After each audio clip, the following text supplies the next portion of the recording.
41 is an interesting chapter where God continues his address to Job. This chapter is a powerful reminder of the majestic nature of God, and the vastness of his creation. In this section, God shifts his focus from the behemoth to another creature, the Leviathan. So he'll put more focus on the Leviathan, and he uses this creature to highlight his sovereign power and the futility of human attempts to control this uncontrollableness. In this chapter, we see Leviathan as a symbol of things beyond human comprehension, like we've been discussing a little bit there in the other chapter, but things that only God can control. That's the point. So, with that being said, let's read the final chapter for today. Can you pull in the Leviathan with a fishhook, or tie down his tongue with a rope? Can you put a cord through his nose, or pierce his jaw with a hook? Will he keep begging you for mercy? Will he speak to you with gentle words? Will he make an agreement with you, for you to take him as your slave for life? Can you make a pet of him like a bird, or put him on a leash on your for your girls? Will traders barter for him? Will they divide him up among the merchants? Can you fill his hide with harpoons, or his head with fishing spears? If you lay a hand on him, you will remember the struggle and never do it again. And any hope of subduing him is false. The mere sight of him is overpowering. No one is fierce enough to rouse him. Who then is able to stand against me? Who has a claim against me that I must pay? Everything under heaven belongs to me. I will not fail to speak of his limbs, his strength, and his graceful form. Who can strip off his outer coat? Who would approach him with a bridle? Who dares open the doors of his ringed about of his mouth, ringed about with his fearsome teeth? His back has rows of shields tightly sealed together. Each is so close to the next that no air can pass between. They are joined fast to one another. They cling together and cannot be parted. His snorting throws out flashes of light. His eyes are like the rays of dawn. Firebrands stream from his mouth. Sparks of fire shoot out. Smoke pours from its nostrils, as from a boiling pot over a fire of reeds. His breath sets coals ablaze, and flames dart from his mouth. Strength resides in his neck. Dismay goes beyond him. The folds of his flesh are tightly joined. They are firm and immovable. His chest is hard as rock, hard as a lower millstone. When he rises up, the mighty are terrified. They retreat before his thrashing. The sword that reaches him has no effect, nor does the spear of the dart or the javelin. Iron he treats like straw, and bronze like rotten wood. Arrows do not make him flee. Sling stones are like chaff to him. A club seems to him but a piece of straw. He laughs at the rattling of the lance.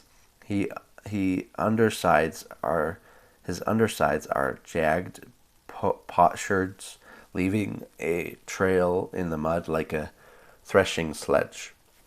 He makes the depths churn like a boiling cauldron, and stirs up the sea like a pot of ointment.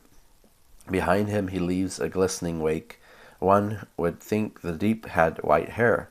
Nothing on earth is his equal, a creature without fear. He looks down on all that are haughty. He is king over all who are proud. Let's look at that. There's a lot there about the Leviathan. Verses 1 through 11 is all about the untamableness of this Leviathan. And so in verse 1 he specifically says, can you pull the Leviathan with the fishhook, or tie down its tongue with a rope? So God begins by asking Job if he can control this Leviathan, a powerful sea creature that no one could subdue. And this image here is of the creature is so mighty and uncontrollable that even the strongest human efforts are just futile. So the Leviathan is described as having an almost indestructible body, and it's covered in scales. It's a fiery breath and fierce strength. It's a creature beyond human comprehension. So God is showing Job that some things are beyond human power. The Leviathan symbolizes that untamable force of nature, and we've been discussing that in the previous chapter too. But it forces humans cannot subdue, and it reminds us that the vastness of God's creation, of all of that. And so, have you ever faced something in life that felt completely uncontrollable, like a Leviathan in your own world? This chapter reminds us that while we may not understand what these things, God has complete control over them. And so when we encounter challenges that seem to overcome, we can trust God, who holds this Leviathan in his hands, no matter how strong or overwhelming this situation may be for you. It is not beyond God's control. So in verses 12 through 17, we see the power and majesty of the Leviathan. So in verse 12 through 13, he says, I will not fail to speak of his limbs, his strength, and his graceful form. Who can strip off his outer coat? Who would approach him with a bridle? So God continues to describe the Leviathan's majesty and strength. Its very form is so intimidating that no one would dare to approach it. So the creature is untouchable beyond human attempts at capture or control. There's a powerful image of that the scales are described as like armor, and the breath can even ignite coals. So its presence is terrifying, and it's a creature that commands awe and fear. And so God is showing Job that the beast, though fierce and uncontrollable, is created and controlled by God himself. So even the most terrifying things in life are ultimately under his authority, under God's authority. The Leviathan might symbolize the things that in life that scare us, our fears, our failures, and the unknown. And so, but God controls even the fearsome things in our lives, and they cannot defeat his purposes.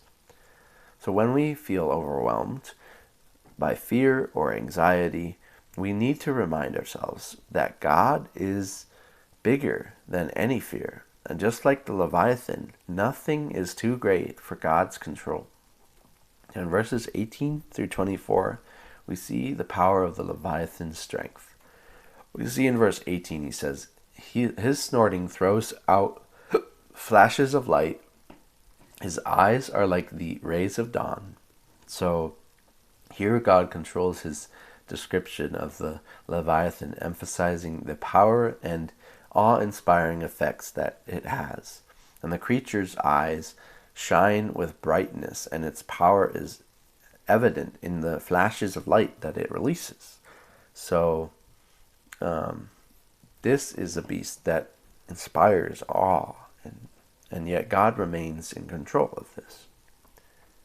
So the Leviathan's eyes shine like the dawn, and its snorting causes flashes of light. This imagery is vivid and overwhelming, showing the immense power of this creature.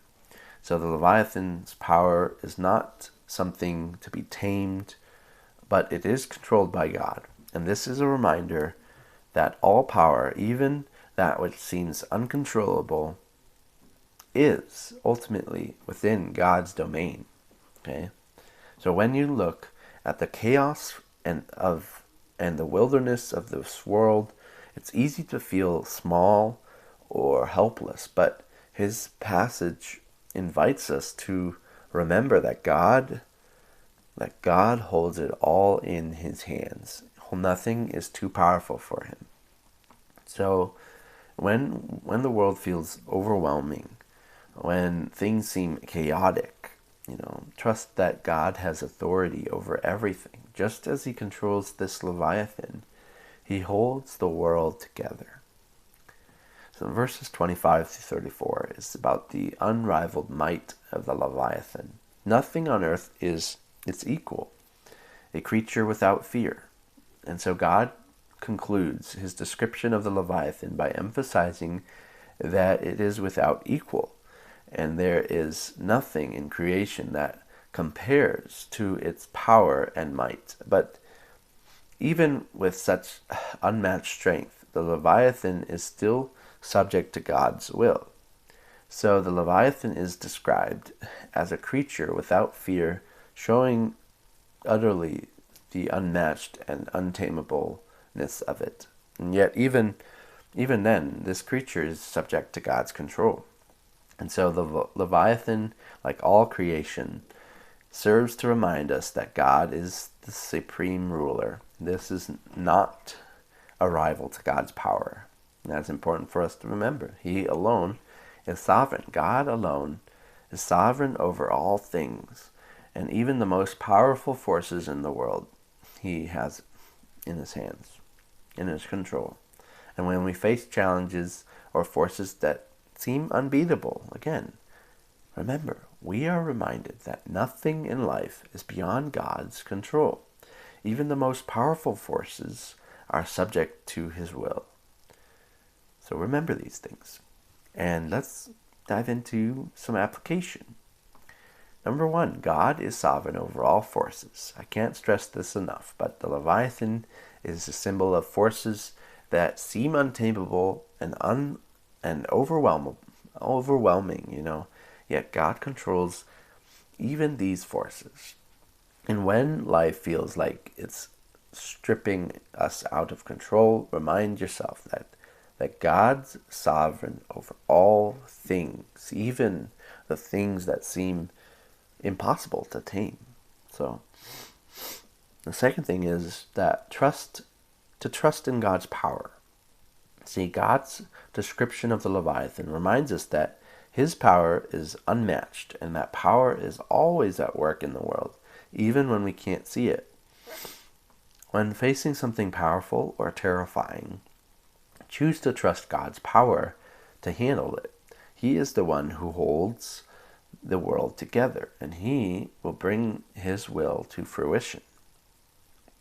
The third thing is that God's sovereignty should lead us to humility.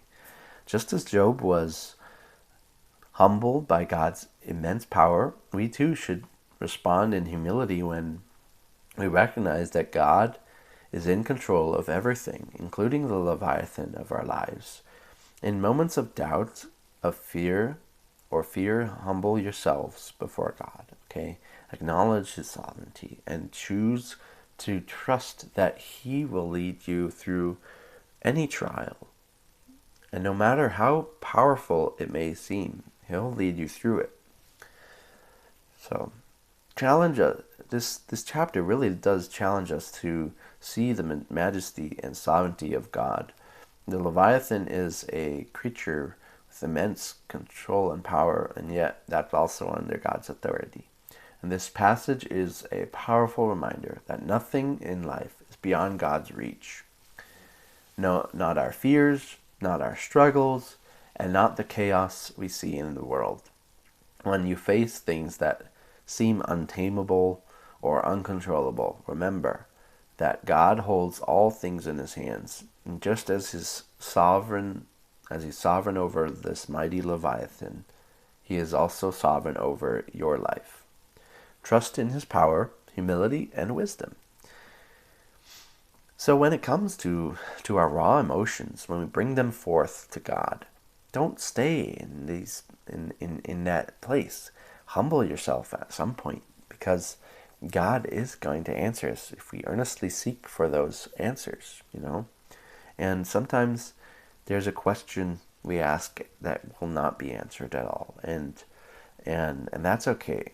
if we can trust in God's strength and power, we've done all the work that we need to, and God will show us exactly what we need to do next. And sometimes that's just waiting. Sometimes it's doing something that we might not like at the moment, but in hindsight, it's all part of God's plan for us to build us up, to refine us like gold in the fire, like how gold is purified in fire, how gemstones are purified in fire. So remember that this trial is not to break and discourage and to destroy us. This trial of life is about us to walk with God in a relationship and to be built up, to persevere, and to have our character grow. Okay, and so knowing these things, I hope this really encourages you on your journey, understanding that suffering is a part of our life, because at this point in time, God is using the fallen nature of the world to help us build and become something stronger, something unbreakable. And that's ultimately what we have in Jesus Christ. We are unbreakable when we are in Him. We cannot be destroyed when we're in God's hands. Okay? So, so remembering these things, I'm thankful for you sticking around, and yeah, and if you've seen other videos of my studies, it's helpful to look at these things. And the reason I started with Job again is because I want us to understand that suffering is not something meant to. Suffering's not there just to make a fool of us. No, it's there because right now we are in a world of full of sinful people, and that causes that friction and suffering. But God is going to make an end to suffering one day, and there will be no pain, no tear, none of that, no sadness at all. And so all of that is going to be made right, and that's what we are